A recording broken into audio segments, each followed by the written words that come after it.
Mesdames et messieurs, bonsoir et merci de nous rejoindre dans cette édition du journal. Lors de son séjour à Moundou, où il est allé lancer officiellement la campagne cotonnière 2019-2020, le ministre d'État, ministre secrétaire général de la présidence de la République, Kalzebe Pahimi Debe, a rencontré les différentes couches socio-professionnelles du Logone occidental. La mouture avec Nasson Ouditi.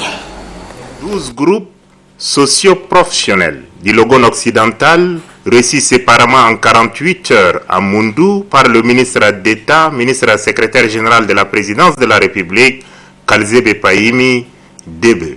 Ce sont les chefs des cantons et communautés, leaders religieux, représentants des associations des éleveurs et agriculteurs, opérateurs économiques, responsables des femmes et jeunes, forces de défense et de sécurité, autorités administratives, responsables politiques, c'est de la société civile, conseillers municipaux et délégués des arrondissements.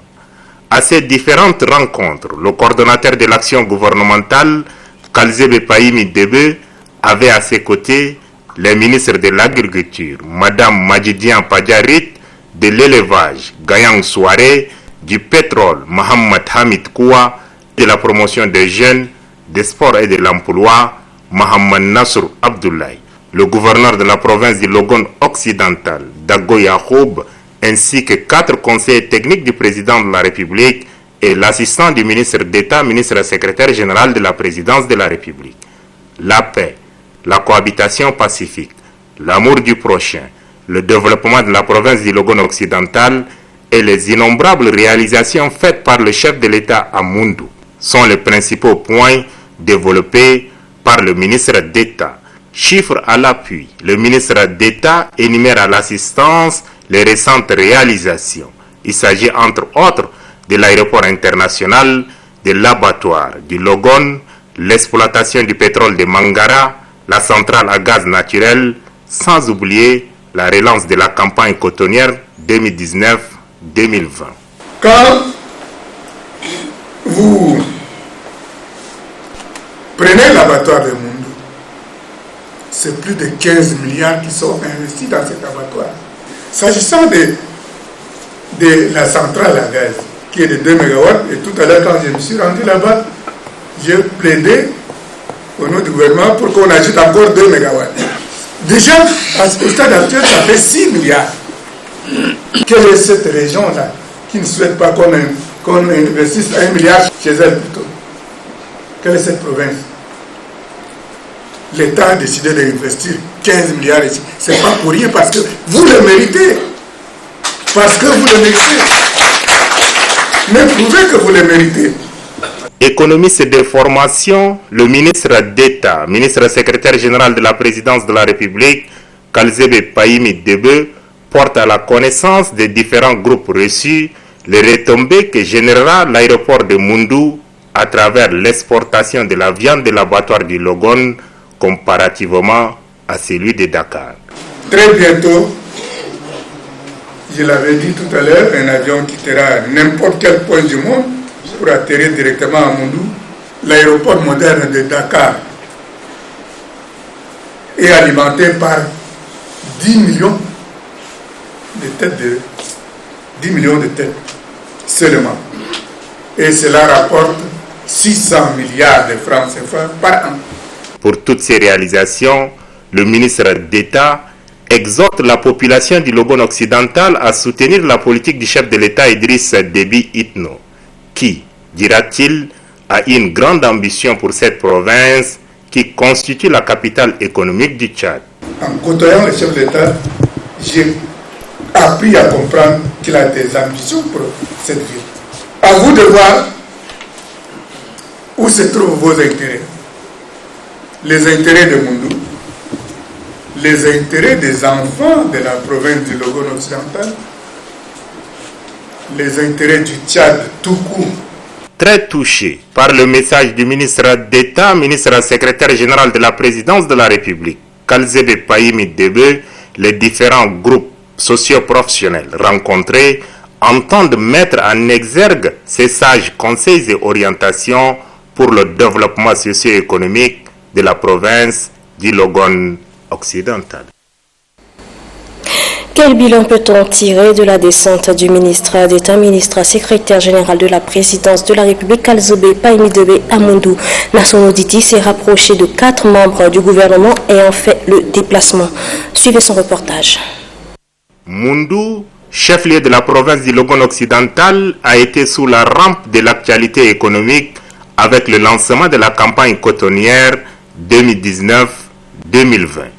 Outre le lancement de cette campagne, plusieurs autres activités de suivi, évaluation, sensibilisation et éveil de conscience ont été menées par le coordonnateur de l'action gouvernementale, le ministre d'État, ministre secrétaire général de la présidence de la République, Kalzebe Paimidebe.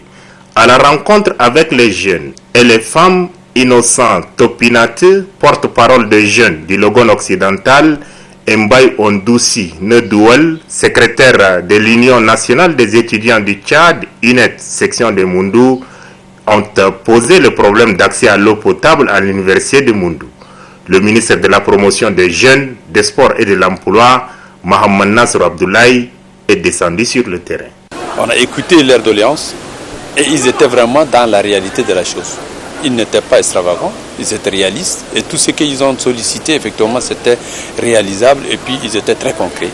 Donc, ce qui m'a permis, même ce matin, très tôt, j'étais parti même au niveau de l'université pour voir est-ce que vraiment leurs doléances, certains de leurs doléances étaient vraiment vraies ou pas. J'étais parti même de visu vérifier et effectivement, ils étaient dans les conditions qu'il faut absolument venir apporter quelques solutions. Et c'est comme ça que nous avons promis même de séance tenante de leur offrir quelques forages pour pouvoir avoir le minimum, surtout l'eau vitale. Aucune unité de production ne peut fonctionner sans énergie. Les capacités électriques de la capitale économique seront renforcées, rassure le ministre du pétrole et de l'énergie, Mohamed Hamid Koua. Les équipements installés aujourd'hui sont surdimensionnés. Vous avez constaté la ligne de transport de 23 km entre la centrale et la ville, avec tous les bretelles qui est déjà réalisé à 100% par la SNE. Donc c'est pour vous dire que les conditions sont déjà remplies pour obtenir les débats. Les dispositions sont prises pour des extensions et nous pensons qu'à terme, donc le 29 juillet de l'année 2020, sur le Pied-à-Dieu, nous reviendrons réceptionner la centrale et dimensionner les niveaux. Le coton fait vivre plus de 3 millions de Tchadiens. Sa relance est aux yeux de la ministre de la Production, de l'Irrigation et des Équipements agricoles, Madame Madjidian Padjarit, un plus pour notre économie. C'est un ouf de soulagement pour tout le pays et particulièrement pour le président de la République, chef de l'État, qui a rêvé avec tous les Tchadiens de faire du Tchad une puissance agricole. Aussi d'autres activités induites, par exemple les autres filières qui sont prises en compte par OLAM. Je parle de la filière sésame, les arachides, la production du maïs, tout cela rentre dans l'alimentation et ça peut augmenter également significativement le circuit économique. Pays d'élevage par excellence, le premier abattoir du Tchad installé à Moundou sera opérationnel très bientôt. En termes de chiffres, nous sommes à 89% du taux d'exécution. Et vous savez que dans un abattoir, ce n'est pas simplement la construction, c'est les équipements. Donc les 11% qui restent, ce sont les équipements. Et en termes d'équipements, puisque ce sont des équipements importés, pratiquement tous les équipements sont sur place ici. Le taux d'exécution de l'installation des équipements est à 75%. Donc le pari va être tenu. C'est après avoir épuisé tous les points inscrits dans son agenda que le représentant du chef de l'État Idriss Déby Itno, à la cérémonie officielle de lancement de la campagne cotonnière 2019-2020, le ministre d'État, ministre secrétaire général de la présidence de la République, Kalzebe Paimidebe, a quitté Moundou pour rejoindre N'Djamena. Comme à son arrivée, il a été accompagné avec les mêmes honneurs et chaleurs. Dans un communiqué officiel, le secrétaire général de l'Assemblée nationale porte à la connaissance de mesdames et messieurs les députés que conformément au 4e calendrier de la 2e session ordinaire 2019, la séance plénière du mardi 19 novembre 2019 relative à l'examen d'un projet de loi est décalée à 13h au lieu de 9h. Le secrétaire général compte sur la compréhension de mesdames et messieurs les députés. Ce communiqué officiel est signé du secrétaire général de l'Assemblée nationale, Dr Béyon Malo Adrien. Le ministère de l'Enseignement supérieur, de la Recherche et de l'Innovation et l'ambassade de France au Tchad ont présenté le dispositif d'études en France et fait également la présentation des projets d'appui aux universités tchadiennes financés par la coopération française. La séance a été présidée par le ministre de l'Enseignement supérieur, Dr David Oudenga, et le point avec Mariam Hassanissen. France Alumni est le nouveau dispositif d'études devant permettre à ceux qui le désirent d'étudier en France. Ces dispositifs visent l'accompagnement dans les démarches à entreprendre pour les étudiants tchadiens souhaitant s'inscrire dans les écoles et universités françaises jusqu'à leur admission. Les bourses en licence, master et doctorat sont octroyées par Campus France aux étudiants tchadiens. Une telle initiative prise au moment opportun est pour nous de nature à assurer le rayonnement et la visibilité de notre système d'enseignement supérieur. Je demeure donc convaincu qu'en apportant votre expertise à la réalisation de nos projets communs, vous contribuez ainsi à accroître l'efficacité opérationnelle de nos formations doctorales dans le souci de redynamiser les activités de formation et de recherche qui sont les vecteurs de développement socio-économique d'un pays. Pour l'ambassadeur de la France au Tchad, Bernard Kocheri, cette initiative témoigne de l'intérêt de la France d'appuyer l'enseignement supérieur au Tchad. À travers ces projets, elle entend innover le système d'enseignement supérieur du Tchad. Le général de division I2E, commandant la force multinationale mixte, est arrivé en fin de mission. Hier, une cérémonie de revoir a été organisée en son honneur par le secrétariat exécutif de la CBLT en présence du chef d'état-major général des armées, premier adjoint et des autorités militaires. Les détails avec Idriss Oumar Idriss. Autorités militaires, administrateurs, civils, commandants des secteurs, collaborateurs sont tous conviés pour assister à ces dîners de revoir organisés à l'égard du général Oudé, commandant la force multinationale mixte qui est en fin de mission. Un cocktail qui donne à l'assistance d'exprimer leurs témoignages sur la bonne collaboration qu'elle a avec le commandant sortant et faire la connaissance de l'entrant qui bientôt prend les rênes de commande de la force multinationale mixte. C'est aussi une opportunité pour le secrétaire exécutif de la CBLT, Maman Nouhou, de remercier le général Oudé qui, selon lui, a exécuté sa mission comme voulu par la hiérarchie. Pour lui témoigner leur gratitude, l'assistance, tout en commençant par le chef d'état-major général des armées, premier adjoint, le général de division Dimadoum Traïna, le secrétaire exécutif de la CBLT, Maman Nouhou, et plusieurs autres invités ont remis des cadeaux au général de division Oudé. Comme il a servi au quartier général de la force multinationale mixte au Tchad, un turban lui est enrôlé qui désormais le qualifie comme fils du BET selon les donateurs. Il s'est dit comblé par ce geste et remercie tous ceux qui ont collaboré avec lui durant son mandat pour atténuer les menaces terroristes dans le bassin du lac Tchad. Il remercie aussi les partenaires financiers de la force multinationale mixte, à savoir l'Union africaine, l'Union européenne et d'autres pour leur soutien dans cette lutte commune.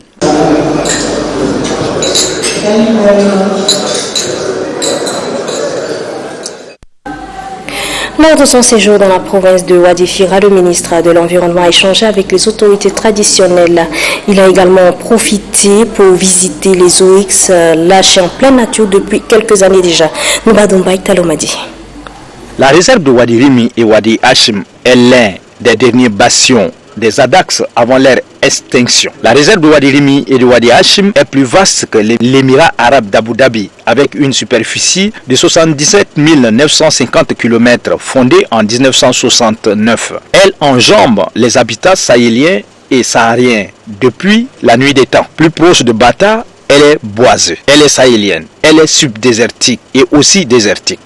C'est une réserve qui regroupe plusieurs provinces.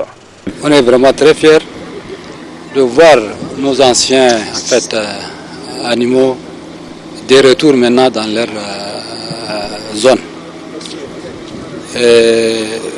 Ceci a été fait par rapport à la situation du pays, la situation de guerre qui a fait disparaître nos animaux, et maintenant que les animaux sont ici, on est vraiment très fiers. Nous remercions aussi les partenariats, surtout Tchad à Abu Dhabi, et les techniciens qui ont fait aussi beaucoup d'efforts. Surtout la population de Rade, nous rassurons à nos leaders politiques, surtout à son Excellence le chef de l'État, que nous ne ménageons aucun effort pour préserver ces animaux-là. Les autorités locales ont saisi l'opportunité pour remercier le gouvernement et Sarah Conservation qui ont ménagé aucun effort pour la réussite du dit projet. Pour le chef de canton de Harada, les autorités locales mettront les bouchées doubles afin de préserver cette réintroduction des oryx et des adax. Et on remercie le chef de l'État d'avoir pensé sur cet retour de cet animal perdu depuis longtemps. On a sensibilisé depuis longtemps les populations pour ne pas agresser ces élevages sauvages-là. Donc ils ont compris, mais pour le moment, ils tiennent normalement sans problème. Le ministre a mis à profit son séjour pour visiter les oryx lâchés dans le milieu naturel depuis 2016. Le ministre marque des pauses et suit les explications des techniciens. Ce sont des échanges qui portent sur la question de la sécurisation de ces mammifères qui regagnent le bercail. Entouré de ses proches collaborateurs, le ministre Djamaladine Ibrahim Mamat invite les partenaires, les autorités locales et la garde faunique à se donner le coude afin d'accompagner la vision du chef de l'État Idriss Déby Itno. Restons dans le cadre de la protection de l'environnement. Un atelier sur le renforcement des capacités des institutions en matière de planification et de mise en œuvre des contributions nationales est organisé ici même dans la capitale par le FAO en collaboration avec le ministère de l'Environnement. Cet atelier s'inscrit dans le cadre de la lutte contre le changement climatique. On en sait plus avec Noubadombaï Talomadi. Pays situé au cœur de l'Afrique, le Tchad se trouve frappé de plein fouet par le changement climatique. Pour atténuer ce dérèglement climatique et permettre à la population de s'adapter, le Tchad a élaboré des documents stratégiques. C'est pour implémenter ces documents que le ministère de l'Environnement, de l'eau et de la pêche et la FAO décident d'organiser ce présent atelier au profit des différents responsables de ces institutions gouvernementales et non gouvernementales. Le Tchad fait partie de ce qu'on appelle les hotspots du globe. Ce sont les points les plus chauds de la planète Terre, avec tout ce que cela recouvre comme effet, comme impact dans les activités particulièrement liées à l'exploitation des ressources naturelles, y compris les ressources en eau et les ressources de la terre. Le changement climatique, par conséquent, au Tchad, on le vit. Ce n'est pas un scénario. Du côté du département en charge de l'environnement, c'est une valeur ajoutée dans la politique de mise en œuvre des contributions nationales déterminées contre les effets néfastes du changement climatique. Votre présence massive ce matin traduit une fois de plus l'intérêt et l'engouement porté au phénomène de changement climatique dans notre pays. Depuis plusieurs années, le Tchad a l'expérience d'une sécheresse persistante qui progresse en raison de 3 km par an dans la partie nord du Tchad. Les précipitations présentent une forte variabilité. Cette réunion qui durera 2 jours permettra aux participants de mieux appréhender le concept contribution nationale déterminée afin de le traduire en actes. Sachez également que la représentation de la Banque islamique de concert avec le gouvernement organise la revue à mi-parcours des projets financés par la Banque islamique de développement dans le cadre de l'éducation. C'est le ministre de l'Éducation nationale, Aboubakar Assidik Choroma, et le secrétaire d'État à l'économie et à la planification du développement, Hissène Tahir Sougoumi, qui ont présidé les assises. Mohamed Suleiman. Pour soutenir les secteurs de l'éducation et promouvoir le bilinguisme au Tchad, le gouvernement tchadien et la Banque islamique de développement ont mis en place deux projets. Il s'agit du projet de développement de l'enseignement bilingue au premier cycle du secondaire et du projet d'analphabétisation et de développement des métiers pour la lutte contre la pauvreté. Aujourd'hui, les acteurs impliqués dans ce processus, les experts de la Banque islamique de développement, les techniciens du ministère de l'Éducation nationale et de la promotion civique, de l'économie et de la planification du développement, et ceux de la promotion professionnelle et des petits métiers se sont retrouvés pour échanger sur des sujets relatifs à l'exécution de ces deux projets. Pour les représentants du président de la Banque islamique de développement, cette revue à mi-parcours permet de vérifier l'objectif fixé par son institution et le gouvernement tchadien. L'objectif principal de la présente rencontre est d'évaluer la mise en œuvre de ces deux projets afin de se rassurer que les objectifs qui étaient assignés dans son cadre logique au début seront atteints. Pour les ministres de l'Éducation nationale et de la promotion civique, l'instauration du bilinguisme au Tchad favorisera le développement du pays. Ces projets ont pour objectif de promouvoir le bilinguisme au Tchad et de contribuer au développement du pays dans le domaine des infrastructures. Ils peuvent aider aussi la population de renforcer ses capacités. Et cela s'inscrit en droite ligne de la politique du gouvernement. De son côté, le secrétaire d'État à l'économie et à la planification du développement souligne que le gouvernement ne ménagera aucun effort pour la réussite de ces projets de développement. Le gouvernement, sous la clairvoyance de son Excellence, Monsieur le Président de la République, Idriss Déby Itno, accorde une attention particulière à la mise en œuvre efficace et efficiente des projets et programmes en vue de l'atteinte des résultats escomptés. Cette revue devra nous permettre d'analyser les contraintes liées à l'exécution des projets et d'en proposer des mesures correctives et surtout de valider un programme réaliste pour les activités restantes des deux projets. L'organisation de cette revue à mi-parcours des projets financés par la Banque islamique de développement permettra d'évaluer la mise en œuvre des activités prévues par ces deux projets et d'examiner les contraintes liées à leur réalisation. Et puis le Centre national des curricula, en collaboration avec le ministère de l'Éducation nationale, organise depuis ce matin un atelier de validation des curricula de la sociologie des classes de première et terminale. Les détails avec Madissem Anastasie Bissi. L'enseignement de la sociologie en classe de première et terminale à l'enseignement général sera désormais instauré. Les cadres de l'éducation ont validé des curricula à l'issue de cet atelier. Les curricula ont été conçus et élaborés selon l'approche par les compétences par deux commissions spécialisées composées des enseignants-chercheurs des universités de N'Djamena et Roi Faisal et ceux de l'école normale supérieure et les chercheurs du Centre national de curricula. Une initiative qui vise à amener les élèves à avoir des connaissances en cette matière indispensable pour le développement socio-économique. Ceci leur permettra également de comprendre et de faire face aux différents conflits. L'importance de la sociologie n'est plus à démontrer, car les connaissances en sciences sociales rendent l'individu capable d'exercer dans le secteur de développement économique et social. Les connaissances en sociologie contribuent aussi au maintien d'une bonne relation entre les groupes sociaux, favorisant ainsi la consolidation de la paix et de la cohésion sociale, qui sont des éléments indispensables pour le développement socio-économique d'un pays. Les participants à ces assises souhaitent que le gouvernement use de ses moyens le plus rapidement possible pour concevoir et élaborer des manuels et guides de sociologie sur la base des curricula validés, et ce, pour contribuer efficacement à la réforme de l'éducation. Et puis la teneur de ces quelques communiqués de presse avant de poursuivre cette édition. La ministre de la Formation professionnelle et des petits métiers, Mme Shamsal Houda Karadi, a reçu en audience ce matin à son cabinet en présence de ses proches collaborateurs le nouveau ambassadeur de l'Allemagne au Tchad, son Excellence Assel Hubert Jacob. Son Excellence Assel Hubert Jacob est venu présenter ses civilités au ministre de la Formation professionnelle et des petits métiers.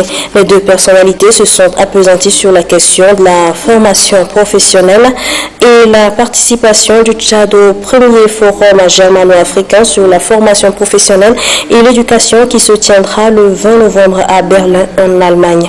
Ce communiqué est signé de l'attaché de presse et relations publiques Ngakutu Dawangte Jean-Marc.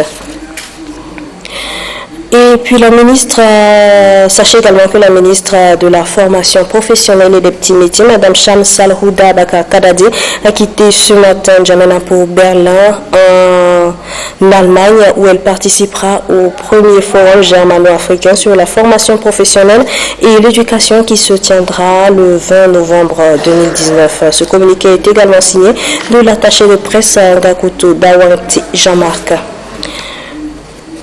Et la teneur de cet autre communiqué, le ministre de la Santé publique, le professeur Mahamoud Youssouf Khayal, participe du 18 au 20 novembre 2019 à Abu Dhabi, aux Émirats Arabes Unis, aux assises du Forum international de la santé. Cette rencontre internationale regroupe les personnalités de haut niveau provenant des gouvernements, du secteur privé, de la philanthropie, du monde universitaire et des leaders mondiaux de la santé.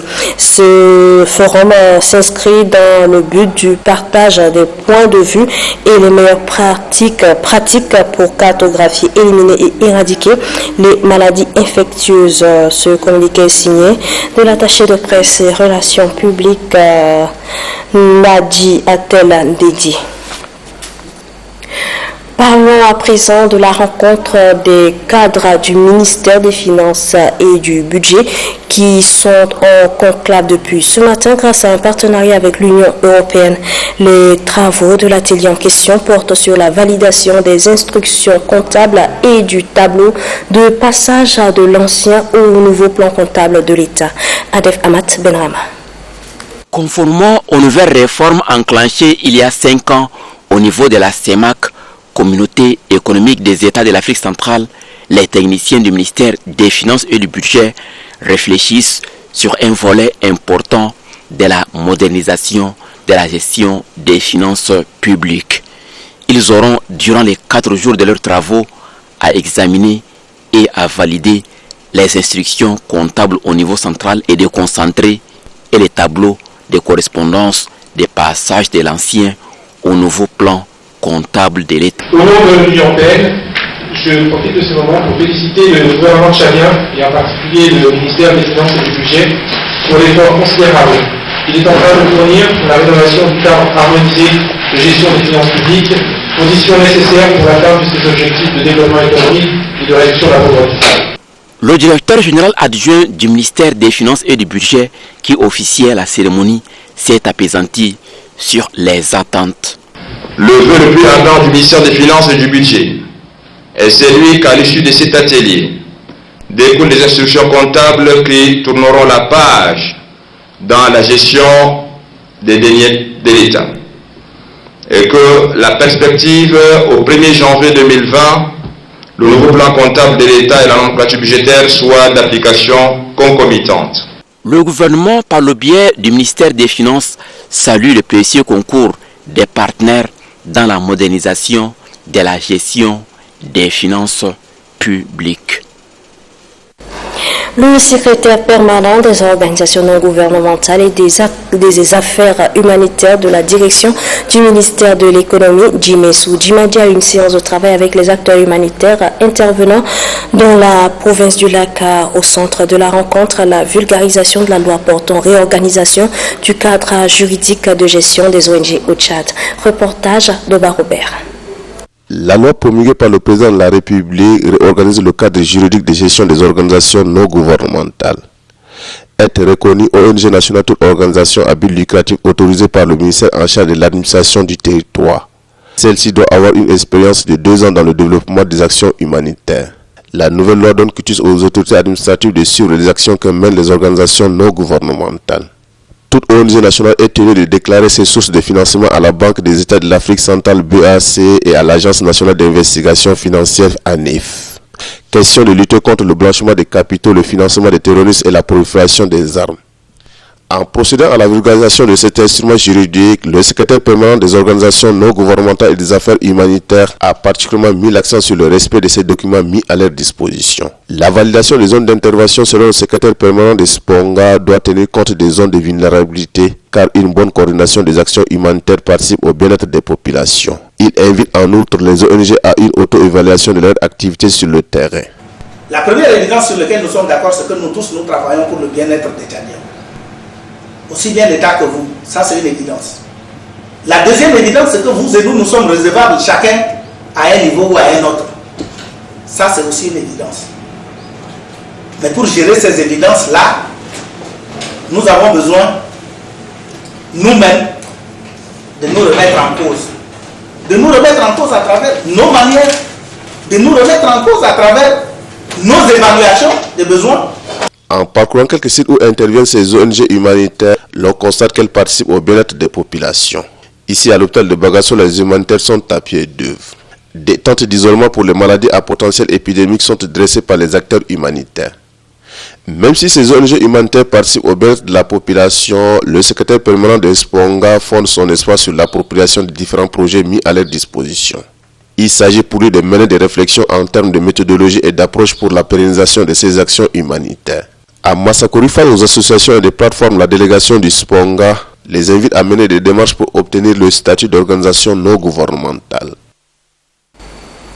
Institué depuis 1989, le 30e anniversaire de la Convention relative aux droits de l'enfant, célébré tous les 20 novembre, est suivi ici à N'Djamena. Sur une initiative de l'UNICEF, une caravane de sensibilisation en faveur de la population de la ville de N'Djamena sur les droits de l'enfant est menée par les stars amis des enfants. Abdul Keoul. La température affiche 35 degrés cet après-midi à N'Djamena.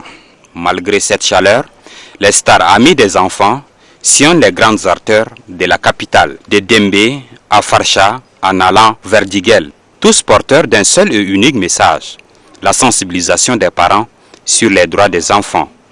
L'instant est convivial.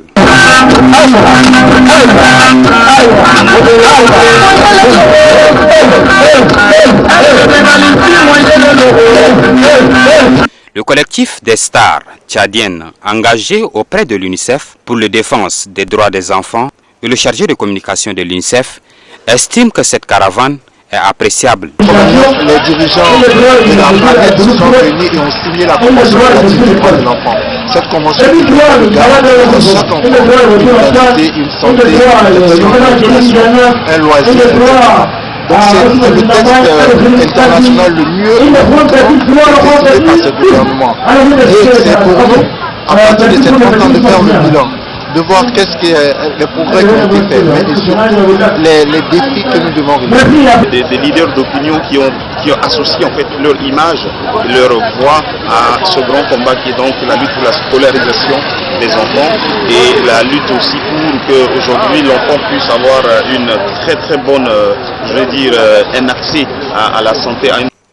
Les enfants exigent des parents le respect de leurs droits afin de leur garantir un avenir radieux. Ces droits sont plus qu'un devoir à accomplir par leurs parents. Pour interpeller les parents à observer les droits de l'enfant. En les envoyant à l'école, les enfants ont droit à une éducation, à une naissance, à être éduqués dans la vie. Car l'éducation permet aux enfants de grandir dans une société et de donner l'envie de devenir quelqu'un dans l'avenir. Ne pas faire les filles se marier trop vite, attendre doucement à l'âge de 20 ans que les filles se marient, mais surtout faire des actes de naissance nécessaires pour un enfant au Tchad. Plusieurs activités à caractère socio-éducatif seront organisées par l'UNICEF en collaboration avec le gouvernement dans le cadre de la célébration de la Journée mondiale de l'enfance couplée au 30e anniversaire de la Convention relative aux droits de l'enfant, une convention que le pays a ratifiée depuis 1990. La Fondation Grand Cœur et le comité médical de l'Assemblée mondiale de la jeunesse musulmane organisent la 5e édition de la caravane pluridisciplinaire. Cette caravane vise 400 patients environ souffrant de diverses maladies et est prévue pour durer 2 semaines. À Madagascar. La Fondation Grand Cœur et le comité médical de l'Assemblée mondiale de la jeunesse musulmane déposent leurs valises à l'hôpital de l'amitié Tchad-Chine. Durant 2 semaines, 400 patients souffrant des maladies urinaires, des malformations et autres maladies seront soignés gratuitement par l'équipe de chirurgiens saoudiens et tchadiens. À travers cette activité, la Fondation Grand Cœur veut soutenir les plus démunis en leur redonnant la santé, car nous sommes convaincus que la santé en elle-même constitue l'espoir pour une vie meilleure. Je demanderai à chacun de vous d'informer et de sensibiliser tous ceux qui sont malades, de faire le déplacement de l'hôpital. Le directeur général de l'hôpital de l'amitié Tchad-Chine salue cette initiative. Il me plaît ici d'exprimer toute notre gratitude et reconnaissance à la présidente de la Fondation Grand Cœur, son Excellence Ida Debiclo, pour cet acte de bienfaisance et de générosité. Pour le directeur des cabinets du ministre de la Santé publique, cette caravane est une initiative louable. J'espère encore que les patients qui seront opérés lors de ces interventions apprécieront le résultat, car ils vont recouvrir totalement leur santé. Le directeur général du comité médical de l'Assemblée mondiale de la jeunesse, WAMI, Youssouf Ali Babikir, et le chef de la délégation saoudienne, Fahad Al-Ibedi, souligne que leur institution, créée en 1975, a pour mission de soutenir les couches vulnérables. Il indique par ailleurs que cette caravane pluridisciplinaire est une occasion de renforcer la coopération entre le comité médical de l'Assemblée mondiale de la jeunesse et la Fondation Grand Cœur. La cérémonie a été sanctionnée par la visite des salles de soins. Restons dans le cadre de la santé. Le directeur des ressources humaines et de la formation du ministère de la Santé publique, Ahmad Mustafa Mahamat, a effectué une mission de supervision et de collecte des données dans les délégations sanitaires de la zone méridionale du pays. La mission, qui se trouve en ce moment à Mondou, a commencé à recenser les agents du dit ministère. Amat Al-Issenamat.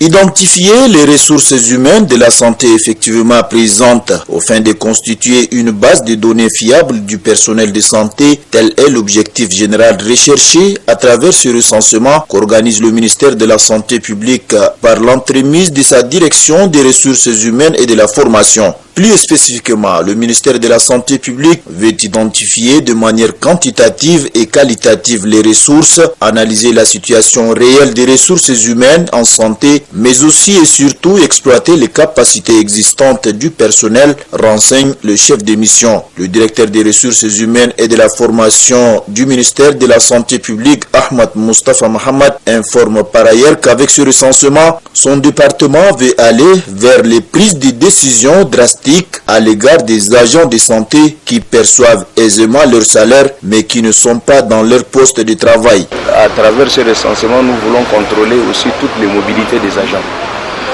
Des agents qui sont de retour de formation doivent se présenter à la direction des ressources humaines pour une reprise de services afin que la direction des ressources humaines les redéploie là où le besoin se fait sentir. Mais force est de constater qu'aujourd'hui les agents s'affectent eux-mêmes. Et ça, ce n'est pas bon pour leur carrière. Parce que quand un agent s'affecte lui-même, il pose un problème de la gestion des carrières au niveau de la direction des ressources humaines. Les opérations du recensement se déroulent dans les locaux de la délégation sanitaire de la province du Logone occidental. Dans la province du Bahr El Ghazal, le gouverneur Ategan Idibé Berdé a lancé ce matin à Moussoro l'atelier de formation à l'intention des acteurs intervenant dans le système d'état civil sur les procédures légales de déclaration et d'enregistrement des naissances. Ahmad Daladou.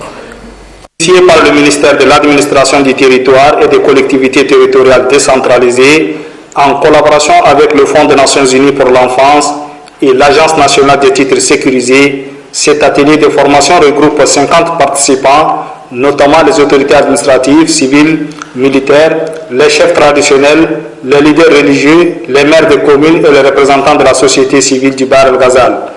Après avoir s'acquitté de son devoir, qui est de remercier l'assistance, M.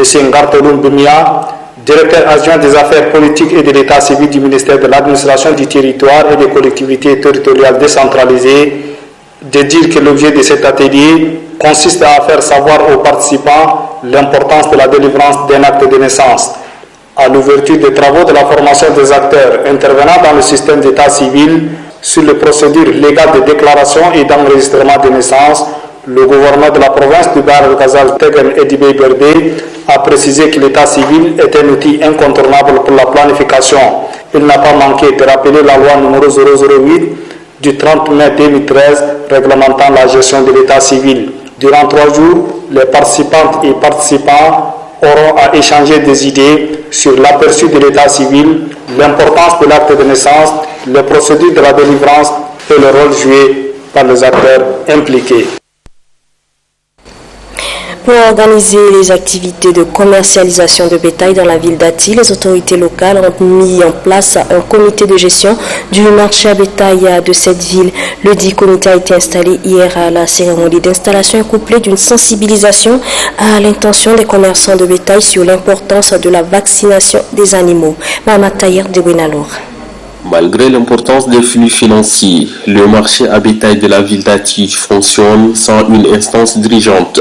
Et pour la nécessité d'organiser la commercialisation du bétail dans ce marché, les autorités préfectorales et communales ont décidé de constituer un comité de gestion placé sous la tutelle de la Fédération provinciale de commerçants de bétail. Ce comité est, selon le secrétaire général du département du Bata-Ouest, Hissène Palé Baïmakreo, chargé de veiller au bon fonctionnement du marché et à l'entretien de l'ensemble des ouvrages réalisés en son sein. Pour sa part, le maire de la commune d'Ati, Abakar Moussa Kaidela, s'est réjoui de la mise en place de ce comité et promet une bonne collaboration de la part de sa commune. Le comité est composé de 7 membres et dirigé par Hassaballah Mohamed. En installant les membres du comité, le préfet du département du Bata-Ouest, Fatima Boukar Kosei, a insisté sur la nécessité de créer une harmonie entre les commerçants et un environnement attirant pour un plus grand nombre de commerçants de bétail afin de rétablir le mouvement d'achat de ce marché. Le préfet et sa suite ont par la suite sillonné le marché pour sensibiliser les commerçants sur l'importance de vacciner régulièrement leur bétail contre toutes les maladies animales. Et puis le président de l'association du collectif d'action des jeunes pour la paix, le développement et l'émergence du Tchad, Kaji Petet, a fait un point de presse. Ce point de presse est relatif à la signature hier matin de l'accord d'entente de paix et de sécurité. Suivez. Les collectifs d'action des jeunes pour la paix, le développement et l'émergence du Tchad, Kaji Petet, se félicite de la signature de l'accord d'entente de paix et de sécurité intervenue entre le gouvernement tchadien et le comité d'autodéfense de la commune de Miski le 11 novembre 2019 à Miski. Dans le département de Milkoussi, province du Borkou, le collectif d'action des jeunes pour la paix, le développement et l'émergence du Tchad apporte son soutien indéfectible à son excellence M. Idriss Déby Itno, président de la République, chef de l'État, chef du gouvernement.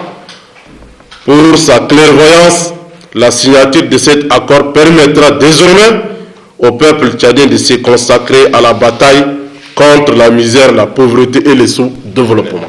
En ces temps de crise économique et financière qui traverse notre pays de plein fouet, il a fait intégrer plus de 473 jeunes à la fonction publique avec la crise. Il faut saluer cette œuvre salvatrice du président de la République, chef de l'État. Il a aussi encore promis qu'il va intégrer en 2020 20 000 jeunes à la fonction publique. Voilà un homme d'État qui dit ce qu'il dit et fait ce qu'il dit, est un homme de parole et d'honneur. Les élus locaux de la commune de Mondou et ceux du 6e arrondissement de la ville de N'Djamena échangent depuis ce matin sur les mécanismes qui permettent de mobiliser les recettes fiscales. La rencontre est présidée par l'administrateur délégué chef du 6e arrondissement, Falambi Soulgan.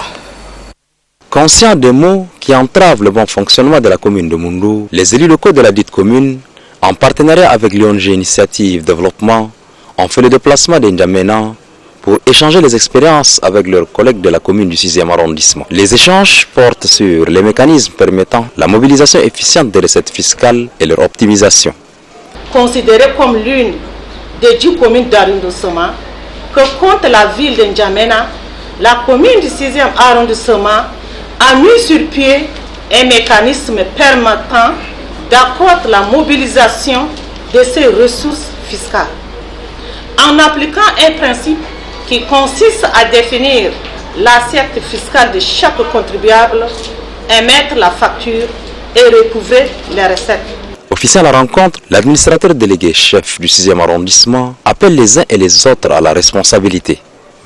M'adressant aux participants et participantes à ces journées d'échange et de capitalisation des expériences de vos communes respectives, je voudrais vous exhorter au sortir de ces travaux de mettre en place un mécanisme fort, efficient et efficace pour faciliter le recouvrement de vos ressources de façon efficace et efficiente pour l'intérêt de vos concitoyens. Cette rencontre sera axée essentiellement sur la mobilisation des ressources financières, notamment celles issues de la rétrocession et des subventions. Le 35e Salon international de tourisme et des voyages de Colmar s'est achevé sur une note de satisfaction pour le Tchad, invité privilégié. Kandoba Théophile nous fait ici le bilan de ce salon qui a regroupé les grands promoteurs du tourisme mondial en France. Les rideaux sont définitivement tirés sur le Salon international du tourisme et des voyages et celui du tourisme et de l'économie solidaire, marqué par la toute première participation du Tchad comme invité privilégié. Une participation qui a permis aux exposants tchadiens, particulièrement l'ambassadeur du Tchad en France, Amin Abassidik, et le coordonnateur général de l'ONPTA, Abakarouzi Teguil, de lever l'équivoque sur les propos qui causent la gêne et empêchent les grands actionnaires du tourisme de découvrir et d'investir au Tchad. Ça a été une occasion pour nous de parler du Tchad, vanter les potentialités touristiques du Tchad. Et bien sûr, nous étions très satisfaits de ce salon, d'autant plus qu'en 3 jours, nous avons obtenu plus de 1000 quelques visiteurs qui sont venus de divers pays. Nous espérons croire que cela aura un impact bien sûr, un impact positif sur même l'inscription de la zone rouge. Nous avons beaucoup mis l'accent sur nos festivals qui sont les festivals internationaux de culture saharienne qui se déroulent chaque année au mois de mars à Mdaras et le festival d'Ari qui se déroule à N'Djamena chaque année au mois de décembre. Les différents visiteurs ont témoigné de ces potentialités touristiques et beaucoup d'entre eux nous ont promis qu'ils vont visiter les Tchad.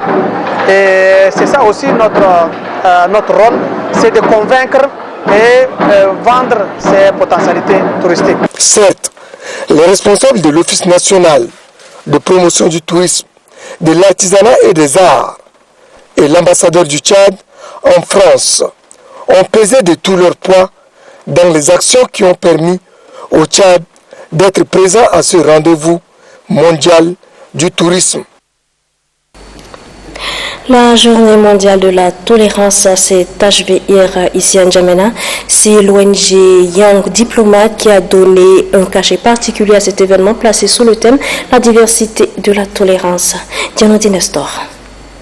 L'organisation non gouvernementale Young Diplomat poursuit son bonhomme de chemin dans la promotion de la paix.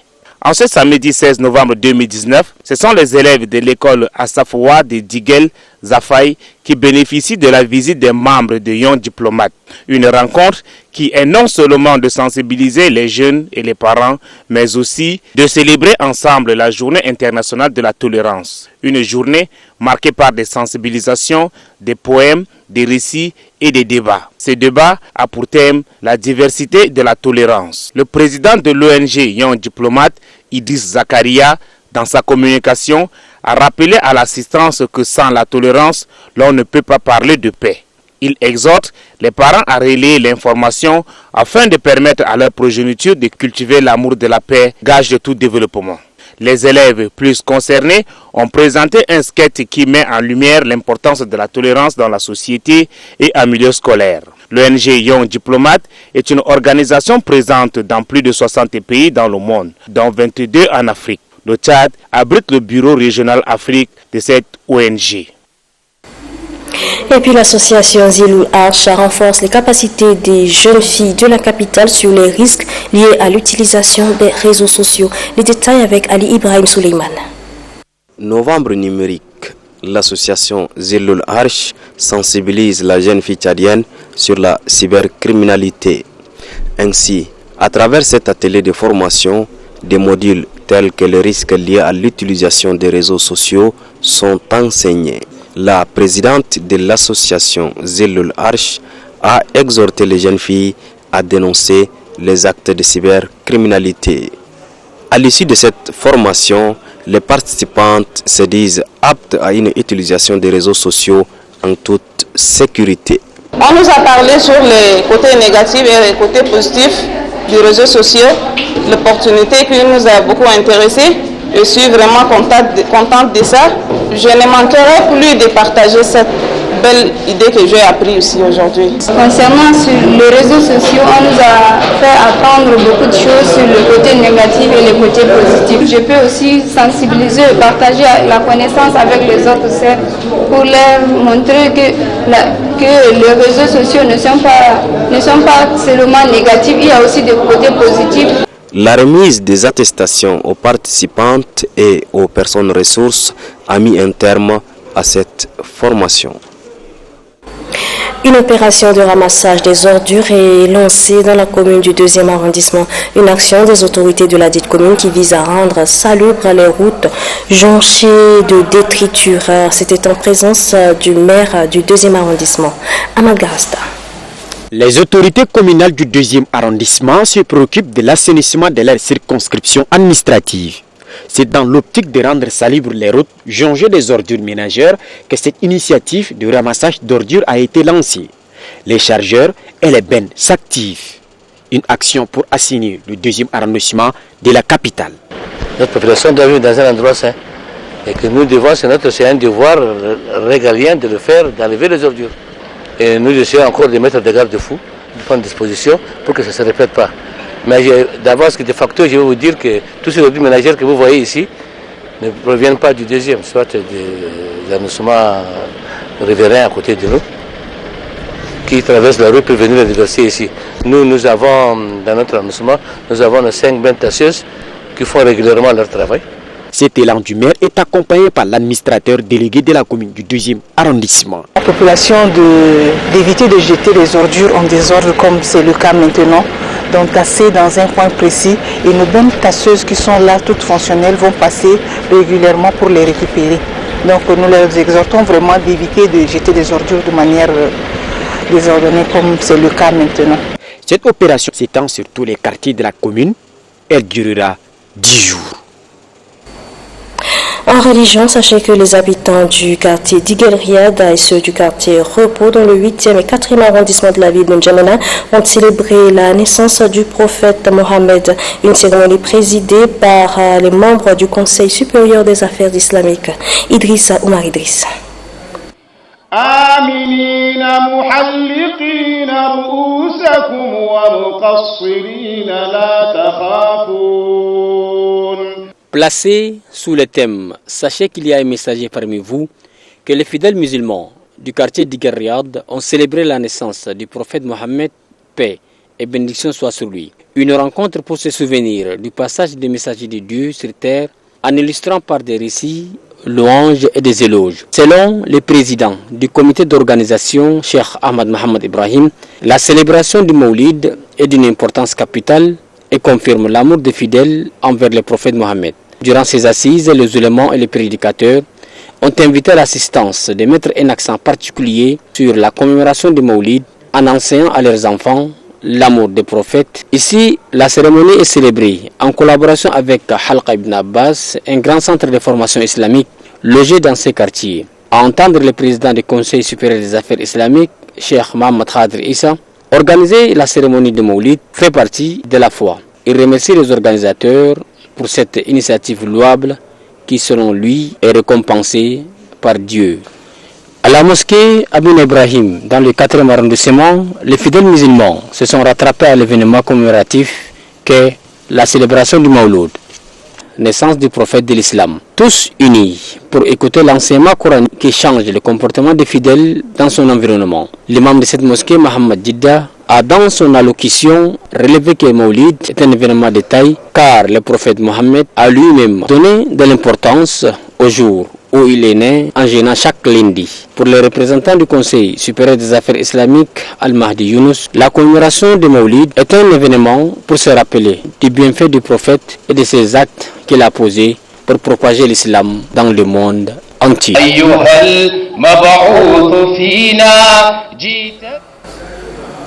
Volet sport à présent, dans le cadre des éliminatoires de la Coupe d'Afrique des Nations de football 2021, les Sao du Tchad ont joué la deuxième journée hier dans le groupe A.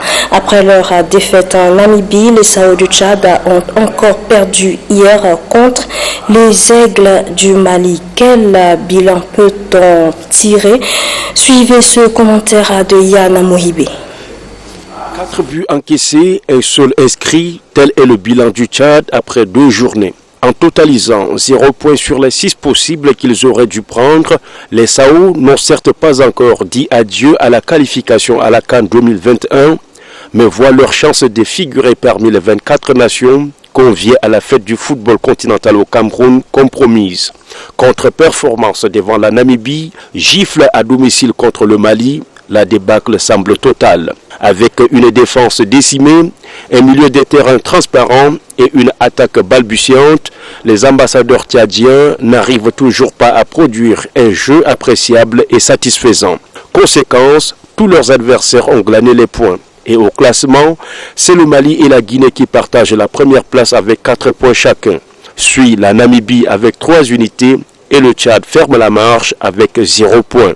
Malgré la ferveur du public qui n'a jamais désempli le stade, malgré le soutien exceptionnel du chef de l'État Idriss Déby Itno et tous les moyens technico-logistiques de grande envergure déployés par la télévision nationale pour que les prestations des Sao soient suivies en direct par tous et partout, la descente aux enfers est inévitable. Le mal est-il très profond? Parviendra-t-on à l'extirper un jour? Emmanuel Trégoat, acte 2, était-il le bon choix?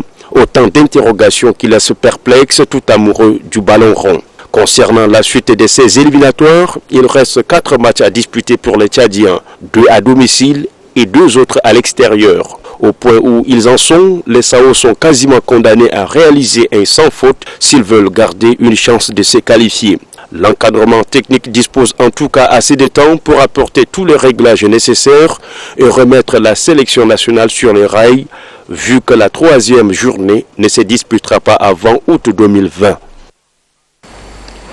Et puis les jeunes du quartier Guillemé dans la commune du 1er arrondissement viennent de bénéficier des équipements sportifs. C'est une œuvre du complexe Minista Toumaï dont l'ambition est de contribuer au développement du sport au Tchad et du football en particulier. Adef Amat Benrama. Encourager la jeunesse dans la pratique du sport, en particulier le football, c'est ce souci qui a guidé le complexe Minista de Toumaï à appuyer les jeunes sportifs du quartier Guilmé dans la commune du 1er arrondissement. Un lot constitué de maillots et de ballons leur a été remis. Car selon le constat fait par le directeur général du complexe, Abdelatif Ateib, les jeunes disposent des talents, animés de volonté, mais manquent des moyens pouvant leur permettre d'émerger. Au nom de ses collègues sportifs, Ahmad Hissène remercie vivement le directeur général du complexe pour cet appui significatif qui ne fait qu'encourager la jeunesse des Guilmé dans la pratique du sport. Les délégués du quartier et la représentante des femmes ont salué l'acte posé en faveur de la jeunesse de cette commune. La même reconnaissance est exprimée par le président de la sous-ligue de football de la commune du 1er arrondissement. Pour le directeur général du complexe Minista Toumaï Abdelatif Ateib, l'inspiration provient de la volonté du président de la République Idriss Déby Itno qui fonde son espoir sur la jeunesse.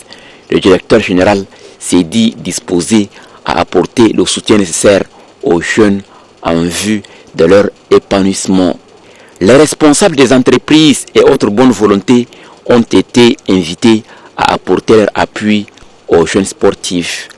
Par la même occasion, le complexe Minista de Toumaï a procédé à la mise en terre des plans dans la cour de l'école officielle de Guilmé. Et puis la teneur de ce décret avant de clore cette édition. Décret numéro 1950 portant nomination des officiers généraux et supérieurs des forces armées et de sécurité à des postes de responsabilité à la garde nationale et nomade du Tchad. Le président de la République, chef de l'État, chef du gouvernement, chef suprême des armées, décrète article 1er, les officiers généraux et supérieurs à des forces armées de sécurité dont les noms suivent sont nommés au poste de responsabilité ci-après à la garde nationale et nomade du Tchad. État-major de la garde nationale et nomade du Tchad, chef d'état-major GNNT, chef de bataillon Haliki Ahmad Haliki en remplacement du lieutenant-colonel Bemba Litoloum Pierre appelé à d'autres fonctions. Chef B3 GNNT, lieutenant-colonel Bishara Isaka Shiga en remplacement du chef de bataillon Haliki Ahmad Haliki appelé à d'autres fonctions. Directeur de l'informatique et point focal de la GNNT, lieutenant-colonel Bemba Litoloum Pierre en remplacement du lieutenant-colonel Bishara Isaka Shiga appelé à d'autres fonctions. Directeur de cabinet de la GNNT, lieutenant Asinga Jim Gamre, poste vacant. Directeur de l'intendance de la GNNT, lieutenant-colonel Idriss Hassan Guérou en remplacement du général de brigade Ahmad Salim appelé à d'autres fonctions. Directeur de l'intendance de la GNNT, lieutenant-colonel Halata Moussa Halata, poste vacant. Groupement GNNT numéro 3, Kamel Lac PC Mao. Commandant de groupement, général de brigade Djeroua Djaga Ali, remplacement du lieutenant-colonel Djougoun Bolé Kengi, appelé à d'autres fonctions. Groupement GNNT numéro 9 PC Doba. Commandant de groupement, colonel Souleymane Bedara Sigay, en remplacement du colonel Mohamed Hassan Djogoy, appelé à d'autres fonctions. Groupement GNNT numéro 14 PC Bongor. Commandant de groupement, lieutenant-colonel Djougoun Bolé Gengi, en remplacement du général de brigade Djeroua Djaga Ali, appelé à d'autres fonctions. Article 2. Le ministre délégué à la présidence chargé de la défense nationale, de la sécurité des anciens combattants et des victimes de guerre et le ministre des Finances et du Budget sont chargés chacun en ce qui le concerne de l'application du présent décret qui prend effet pour compter de la date de sa signature sera enregistré et publié au journal officiel de la République. N'Djamena, le 18 novembre 2019, Idriss Déby Itno. Et voilà, mesdames et messieurs, c'est la fin de cette édition du journal. Merci à vous de l'avoir suivi et très bonne suite de programme sur Télé Tchad.